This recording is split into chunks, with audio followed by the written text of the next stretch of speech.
into that conversation. So if there's other comments, No, that's fine. I will defer. I think if we're going to send a letter, it should be a letter in support of House Bill 1127 and Senate Bill 1444. They're both being heard today. The Senate bill's at 1:30 and 1412 not, if anybody wants to go.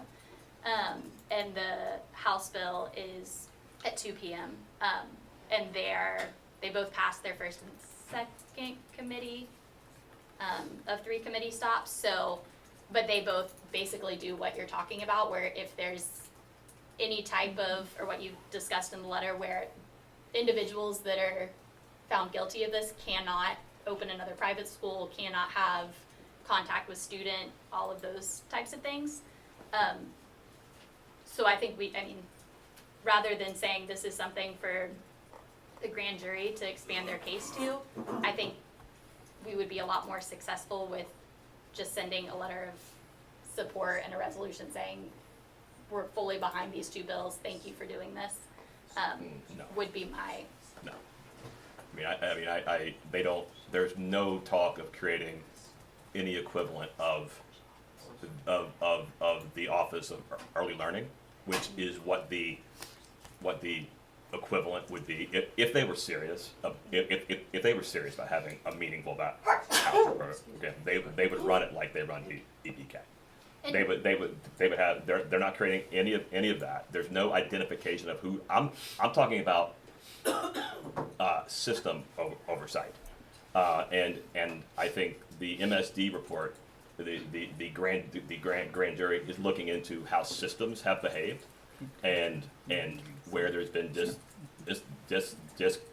disconnects. I would like them or someone else to do the same thing. Do I think they're going to do it? No. Well, But I think it's important to go on record. And to that point, this letter can be thank you so much for these 2 bills we're in full support of. We would love you to expand them to include an Office of Oversight for these voucher programs or something like that. I will not be in support of sending a resolution to expand the grand jury. I think that will go a lot further trying to work it through the legislative process, saying this is something that we need help with. After talking to representatives and senators, and Ms. Fortney was in, I think, all of the meetings with me, they are very concerned of particularly the pop-up private schools, not necessarily as much the Lakeland Christians or the All Saints, the ones that have been around and it's the ones that are popping up in shopping centers and have 6 kids that are consistently all of a sudden popping up from the voucher program. They're so concerned about them that they're going to feed them tax money with no oversight at all. I'm telling you, those are the concerns. When we bring them, they just don't realize that they're there. There were every representative and senator we talked to, other than I will say, And AIDS. And AIDS. Senator Stargell's office is a little bit more aware.